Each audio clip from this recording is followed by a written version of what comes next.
Level पे या market cap level पे 20% वाइप ऑफ होता है तो कहीं ना कहीं स्टॉक्स 30, 40, 50% भी नीचे गिरते हैं। तो उनको लग रहा है कि जब 20% पे एग्जिट नहीं करा तो मैं अब 40% पे कैसे कर सकता हूँ। And that is exactly that second mistake one can make when many stocks in the small cap micro cap space you will realize कि वो अपने ओरिजिनल लेवल पे कभी पहुंचेंगे ही नहीं। कुछ करीबी 34 stocks are in positive momentum और positive zone, 92 are in negative zone and 101 are in no zone at all, no trading are so all those people who are doing trading in this current market situation, और आप अगर आंकड़ों को देखा जाए तो positional swing और intra ये हमारे को मार्केट ट्रेंड जो ट्रेंड इंडिकेटर कहलाता है ये साइडवेज दिखा रहा है।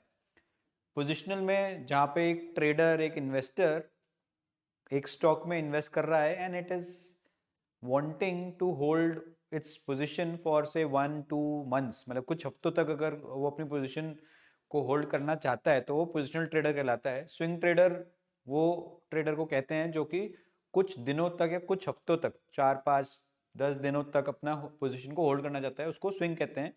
एंड इंट्रा मतलब जहाँ पे सुबह मार्केट खुला और दोपहर तक before the market closes you actually square off your position, उसको इंट्राडे ट्रेडिंग कहते हैं। सो आप कहीं ना कहीं आप देखोगे यहाँ पे पोजिशनल पे 27% व्यू बुलिश आ रहा है, 73% व्यू बेरिश आ रहा है। स्विंग में 39% बुलिश व्यू आ रहा है और बेरिश 61% आ रहा है, और इंट्राडे में बुलिश 60% आ रहा है और बेरिश 40% आ रहा है। तो कहीं ना कहीं क्लियरली ये समझ में आ रहा है इसके व्यू इज मिक्स्ड। एंड इस आंकड़ों से तो समझ में आता है इसके यहाँ पे क्योंकि 44% आंकड़ा ये कहता है कि स्ट्रेंथ ही नहीं है, मतलब किसी भी काउंटर में किसी भी स्टॉक में स्ट्रेंथ नहीं है, उसकी वजह से साइडवेज पोजिशनल में साइडवेज का सिग्नल दे रहे हैं कि ना ही मार्केट ऊपर ना ही मार्केट नीचे, यहाँ से इस लेवल से दिखाई दे रहा है।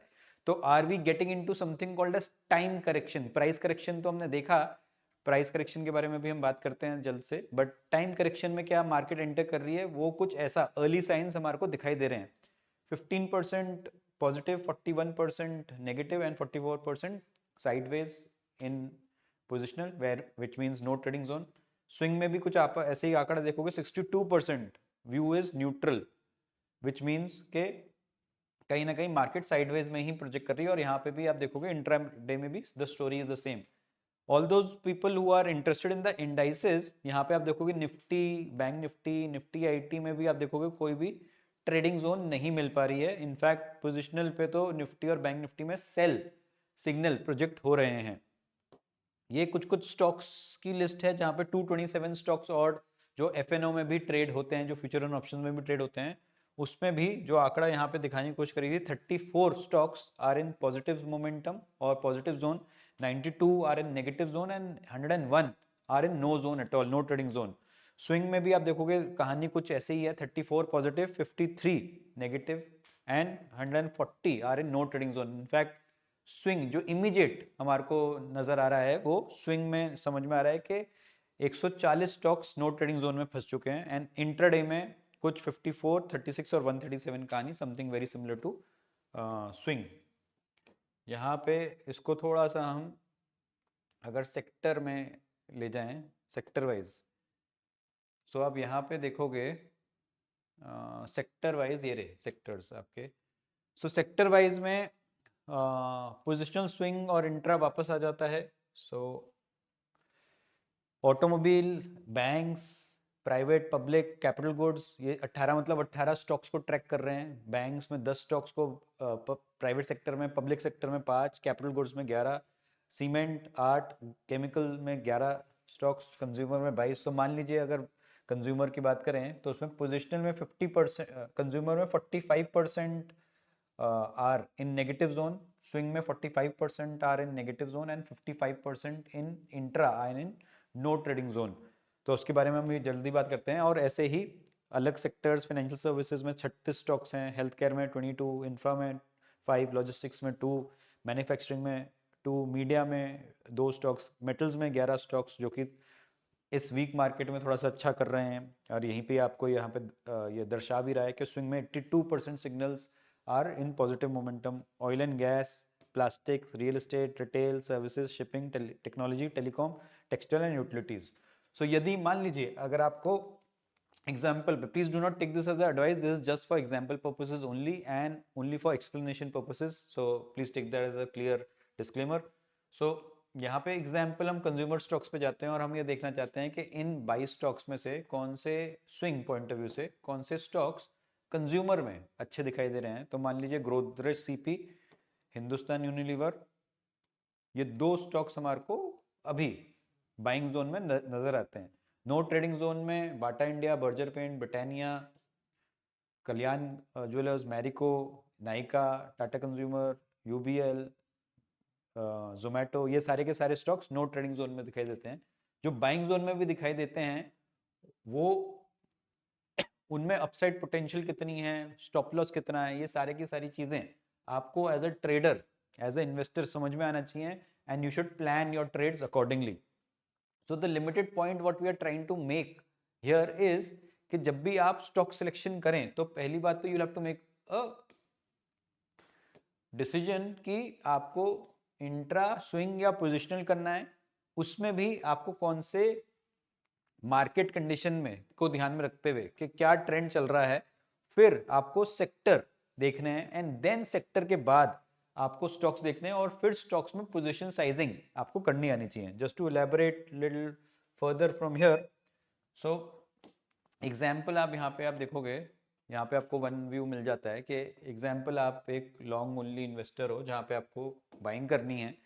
सो आपने यहाँ पे सिग्नल लगाया कि मेरे को सिर्फ बाय जोन वाले दिखाओ and I am a positional trader, जहाँ पे कुछ हफ्तों का, एक दो महीने का मेरा व्यू है और आप ये देखना चाहते हो कि सेक्टर सेक्टर में आपको example automobile, banks, capital goods, cement, consumer, financial services और इंफ्रास्ट्रक्चर स्पेस में काम करना है। एग्जाम्पल यहाँ पे एक आपको स्ट्राइक ट्रेंड दिखाई देता है कि मान लो प्रोबेबिलिटी, जनरली स्टॉक मार्केट में क्या देखा जाता है, ट्रेंड देखा जाता है last few months, last few years में क्या ट्रेंड रहा है, क्या मोमेंटम रहा है पर्टिकुलर स्टॉक, एक पर्टिकुलर सेक्टर का, तो वो देखा जाता है। तो मान लीजिए हम चाहते हैं कि हमारे को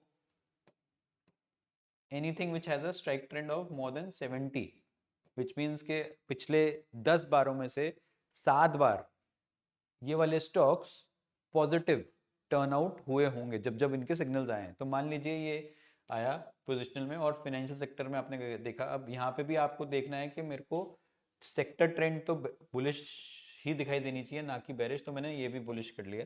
इसके साथ साथ आप ये भी देखना चाहते हो कि I want to work with as a investor, I want to work in only दो stocks which are near its 52 week high so that they are in momentum. Or if you are a value investor, you might say कि I want to work with some stocks which have मतलब जिनकी valuation बहुत ज़्यादा नहीं हुई है, तो आप ये वैल्यूएशन वाला फिल्टर भी यहाँ पे लगा सकते हो।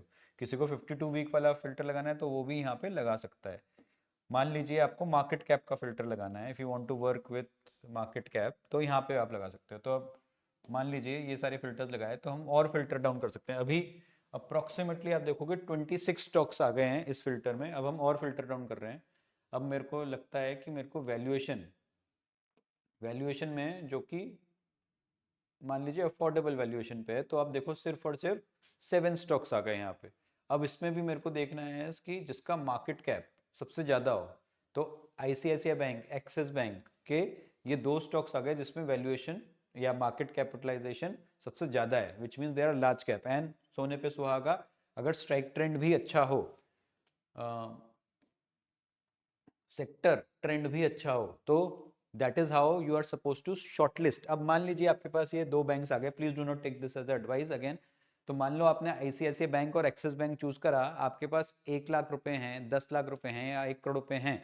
सो आपको पहले तो ये देखना पड़ेगा as a investor, as a trader, position sizing, जहाँ पे हम कहते हैं कि 4-3-2-1 फॉर्मूला के 40% I will put money in something called as mutual funds.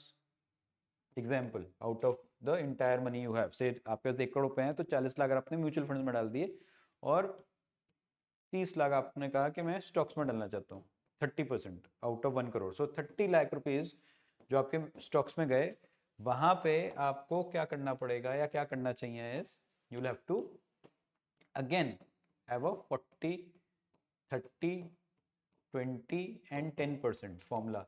It can be quality investing, it can be momentum investing, it can be value investing, it can be contra investing, it can be large cap, mid cap, small cap. तो कहने का मतलब है ऐसे आप position sizing बनाओगे 30 lakh rupees के 40% हो गए 12 लाख रुपीस, तो 12 लाख रुपए आपके मान लीजिए 5 स्टॉक्स में 6 स्टॉक्स में जाना चाहिए which is 2 lakhs each which are large cap in nature.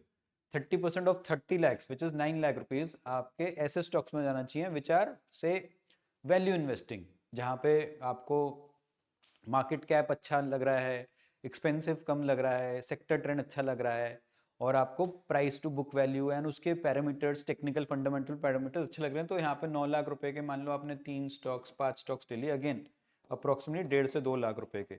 तो ऐसे करके आपको अपनी investing journey, trading journey in the stocks आपको शुरू करनी है। सो नेट नेट यदि आपके पास सिस्टम है, प्रोसेसेस हैं, आपके पास ये सारे फॉर्मूले हैं, so you can actually do a wonderful job in the stock, and obviously you'll have to keep a system, a stop loss into consideration, you will have to keep risk management into system। अब ये तो हो गया जो नया portfolio बना रहा है। मान लीजिए किसी के पास पुराना पोर्टफोलियो है, तो उसको रिस्ट्रक्चर आपको करना आना चाहिए, जिसको हम बोलते हैं कि RRR, review, rebalance and restructuring. Very very very very important. So review आप कैसे करोगे? मान लीजिए आपके पास एग्जाम्पल के तौर पे 1 करोड़ रुपए का स्टॉक पोर्टफोलियो है एंड अंडरलाइंग आपके पास कुछ 70 to 80 स्टॉक्स हैं, किसी किसी के पास तो 100 प्लस भी हो सकते हैं। तो आपको ये चेक करना है कि are they equally distributed in terms of the allocation. मान लो आपके पास अगर 1 करोड़ रुपए 100 स्टॉक्स में हैं, तो क्या 1 लाख रुपए के 100 स्टॉक्स हैं, या वक्त के साथ आपने शुरुआत तो 1-1 लाख करके करी हो मान लीजिए, बट कोई 2 लाख के बन गए हों और कोई 50,000 के रह गए हों, ऐसा हो सकता है। सो जो 2 लाख के हो गए हैं, तो क्या उसमें प्रॉफिट बुकिंग करनी चाहिए?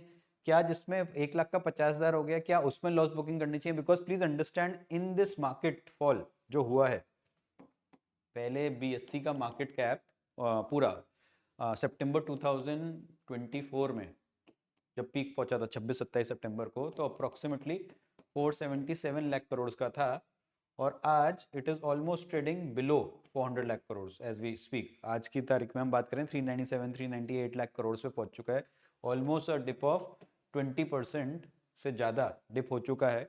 एंड इसकी वजह से जो स्टॉक में गिरावट आई है वो ऑलमोस्ट 30 से 40% भी गिरावट आई है। वो जाहिर सी बात होता है, जब इंडेक्स लेवल पे या मार्केट कैप लेवल पे 20% वाइप ऑफ होता है, तो कहीं ना कहीं स्टॉक्स 30-40-50% भी नीचे गिरते हैं। And many stocks in the small cap micro cap space, you will realize कि वो अपने ओरिजिनल लेवल पे कभी पहुंचेंगे ही नहीं। They will never reach, which means कि अगर मान लीजिए आपने 1000 रुपये का एक स्टॉक ले रखा था, आज वो 600 पे या 400 पे ट्रेड कर रहा है, ऑलमोस्ट 40-50-60% नीचे गिर चुका है, तो you will be surprise to know कि पॉसिबिलिटी ये है कि ये वाला स्टॉक कभी भी 1000 लेवल पे पहुंचेगा ही नहीं, and you will be indefinitely waiting. So 2 गलतियां हम एज अ ट्रेडर कर सकते हैं कि पहली बात तो हमने स्टॉप लॉस ही नहीं लगाया, विच मीन्स के अगर मेरे को 1000 रुपये का मेरे को कोई सामान खरीदना था और वो 800 रुपये का हो गया एग्जाम्पल, तो 20% का मेरे को लॉस हुआ, तो कहीं ना कहीं मेरे को एग्जिट कर जाना चाहिए, जो कि शायद बहुत से लोग पिछले 2-3-4-6 महीने में ना कर पाए हों। So that is the first mistake. Second mistake is कि अब ये 600 रुपये का हो गया है, तो उनको लग रहा है कि जब 20% पे एग्जिट नहीं करा, तो मैं अब 40% पे कैसे कर सकता हूँ। And that is exactly that second mistake one can make, because many a times there will be few stocks, not all I'm saying, there will be few stocks जहां पे 40-50% की गिरावट आ गई है, बट ये अपने 1000 लेवल पे लाइफ टाइम कभी पहुंचेगा ही नहीं, या पहुंच ही नहीं सकता, विच मीन्स कि आप एज अ ट्रेडर इन्वेस्टर आप रुके रहोगे only to realize with time after 1-2-3-4-5 years कि एक तो आप ट्रेडर से इन्वेस्टर बन गए, और इन्वेस्टिंग करने के बावजूद भी, इन्वेस्टर बनने के बावजूद भी you were not rewarded. So that's the only option left in such a situation which is RRR। आपको रिव्यू, रीबैलेंसिंग, रिस्ट्रक्चरिंग तो करनी ही चाहिए और करनी ही पड़ेगी ऐसे वाले मार्केट